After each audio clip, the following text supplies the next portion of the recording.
Oke, pada kali ini kita akan memberikan latihan soal PAT, SAT atau ASAT ya. Mata pelajaran ekonomi kelas 11 SMA tahun A semester 2, kurikulum merdeka tahun 2026 beserta kunci jawaban dan pembahasannya. Dan untuk latihan soal PAT, SAT kelas 11 mata pelajaran lainnya, silahkan cek bagian deskripsi, link videonya sudah ada, dan mari kita mulai latihannya. Fungsi asli uang adalah sebagai A. Alat penimbuh kekayaan, B. Alat pemindah kekayaan, C. Alat tukar dan alat satuan hitung, D. Alat pembayaran hutang, D. Alat pendorong kegiatan ekonomi. Jawaban yang benar adalah C. Alat tukar dan alat satuan hitung. Di fungsi asli uang hanya ada dua, sebagai medium atau of exchange atau tukar, dan unit of account atau satuan hitung. Permintaan uang untuk tujuan melakukan transaksi jual beli sehari-hari menurut James M. Keynes disebut A. Spekulatif motif, B. Pressure theory motif, C. Transaction motif, D. Investment motif, E. Saving motif. Jawaban yang benar adalah C. Transaction motif. Di transaction motif adalah keinginan masyarakat memegang uang tunai untuk keperluan transaksi rutin.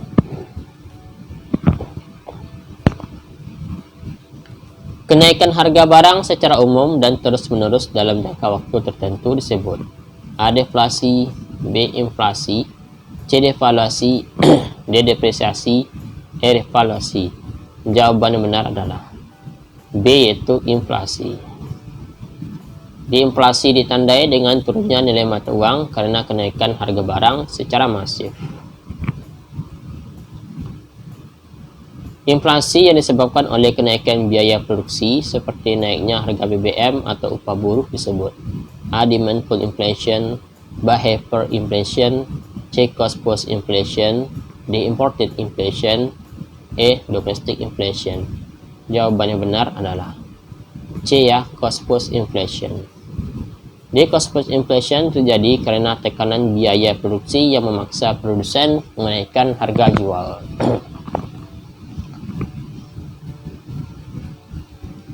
Pihak yang diuntungkan saat terjadi inflasi adalah titik-titik.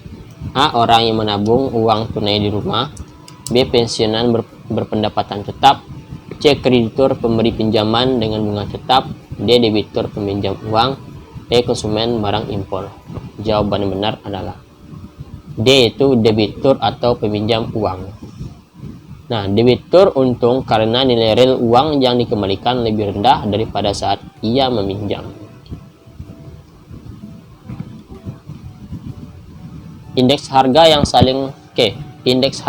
paling sering digunakan untuk mengukur tingkat inflasi suatu negara adalah A. Indeks harga saham, B. Indeks harga produsen, C. Indeks harga konsumen atau IHK, D. Indeks harga perdagangan besar, E. Indeks harga ekspor. Jawaban yang benar adalah C. Indeks harga konsumen atau IHK. D. IHK itu mencerminkan perubahan harga barang atau jasa yang dikonsumsi rumah tangga secara rata-rata.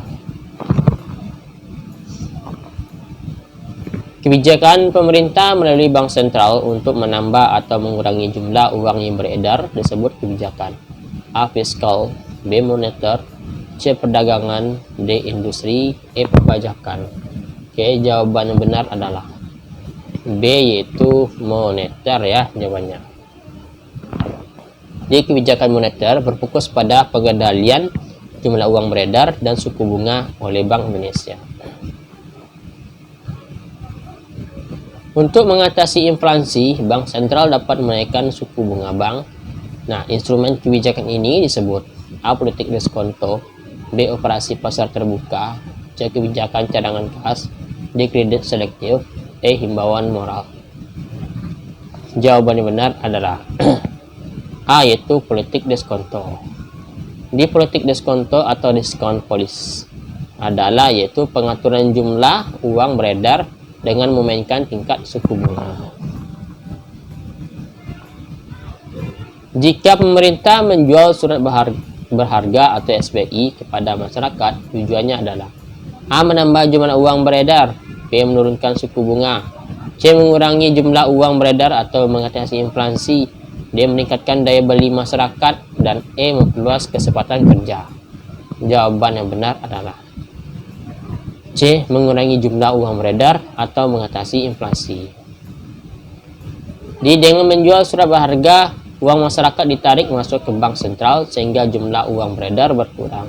C ya jawabannya. Kebijakan fiskal adalah kebijakan ekonomi yang berkaitan dengan titik-titik. A. Pengaturan suku bunga. B. Pengaturan jumlah cadangan kas minimum. C. Pengaturan pendapatan dan pengeluaran negara atau APBN. D. Pengaturan kurs valuta asing. E. Pengaturan ekspor dan impor. Jawaban yang benar adalah C, yaitu pengaturan pendapatan dan pengeluaran negara atau APBN.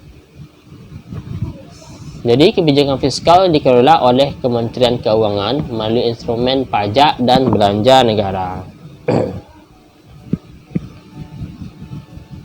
Instrumen kebijakan fiskal yang digunakan untuk merangsang pertumbuhan ekonomi saat terjadi resesi adalah A. Menaikkan tarif pajak. B. Mengurangi belanja negara. C. Menurunkan tarif pajak dan meningkatkan belanja negara. D. Menjual surat utang negara. E. Membatasi pemberian kredit. Jawaban yang benar adalah C. Menurunkan tarif pajak dan meningkatkan belanja negara. Ini disebut dengan kebijakan fiskal ekspansif untuk meningkatkan daya beli dan konsumsi masyarakat. Oke, lanjut. Seorang sarjana teknik yang bekerja sebagai pengemudi ojek online karena belum mendapatkan pekerjaan di bidangnya disebut. Oke. Seorang sarjana teknik yang bekerja sebagai pengemudi ojek online karena belum mendapatkan pekerjaan di bidangnya disebut A. Pengangguran terbuka. B. Pengangguran terselubung. C. Setengah menganggur. D. Pengangguran struktural. E. Pengangguran friksional. Jawaban yang benar adalah B. Pengangguran terselubung.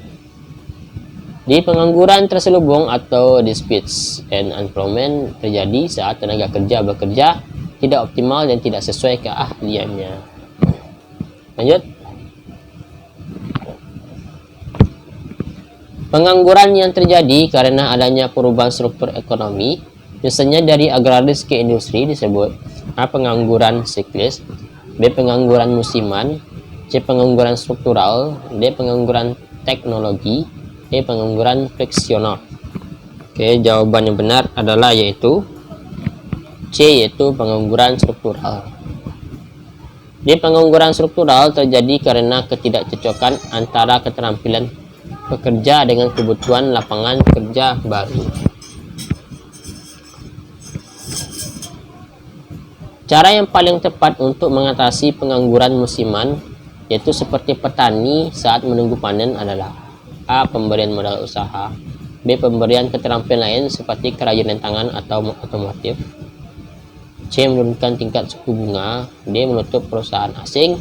E. Meningkatkan tarif pajak. Oke, jawaban yang benar adalah yaitu B, yaitu pemberian keterampilan lain seperti kerajinan tangan atau otomotif.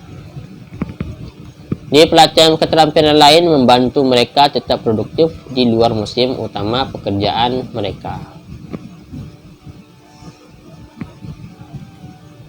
Perdagangan yang dilakukan oleh penduduk suatu negara dengan penduduk negara lain atas dasar kesepakatan bersama disebut A. Perdagangan dalam negeri. B. Perdagangan internasional. C. Perdagangan bebas. D. Barter internasional. E. Dumping. Jawaban yang benar adalah B. Perdagangan internasional.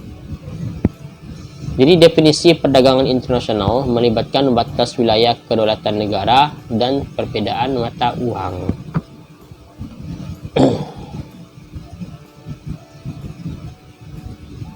Kebijakan menjual barang di luar negeri lebih murah daripada harga di dalam negeri disebut A. Kuota. B. Tarif. C. Dumping. D. Larangan impor. E. Subsidi. Jawaban yang benar adalah C. Dumping. Dumping bertujuan untuk menguasai pasar luar negeri atau menghabiskan stok berlebih.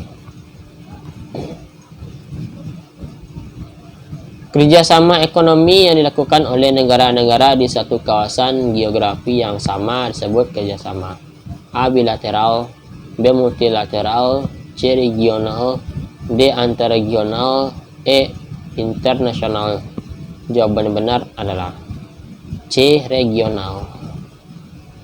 Regional berarti terbatas pada wilayah tertentu, contohnya ASEAN atau Uni Eropa. Lembaga internasional yang bertugas memberikan pinjaman kepada negara-negara untuk tujuan pembangunan infrastruktur adalah A. IMF, B. WTO, C. World Bank atau Bank Dunia, D. UNDP, dan E. ILO. Oke, jawaban benar adalah C, yaitu World Bank atau Bank Dunia. C ya jawabannya. World Bank itu fokus pada pembangunan jangka panjang, sedangkan IMF fokus pada stabilitas moneter dan neraca pembayaran.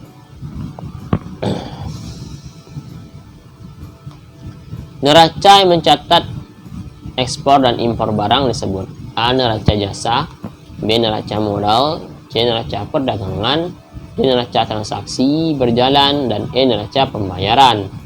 Jawaban yang benar adalah C. Neraca perdagangan. Di neraca perdagangan atau balance of trade khusus mencatat perdagangan komoditas fisik atau barang. Sistem kurs di mana nilai tukar mata uang ditentukan sepenuhnya oleh kekuatan permintaan dan penawaran di pasar valuta asing disebut A. Sistem kurs tetap, B. Sistem kurs bebas atau floating, C. Sistem kurs terkendali, D. Sistem kurs standar emas, E. Sistem kurs dipatok. Jawaban benar adalah B, yaitu sistem kurs bebas atau floating. Di dalam kurs bebas, pemerintah tidak mengintervensi ya. Dalam kurs bebas, pemerintah tidak mengintervensi ya nilai mata uang ya. Oke, itulah latihan kita pada hari ini. Jangan lupa klik tombol subscribe dan sampai jumpa.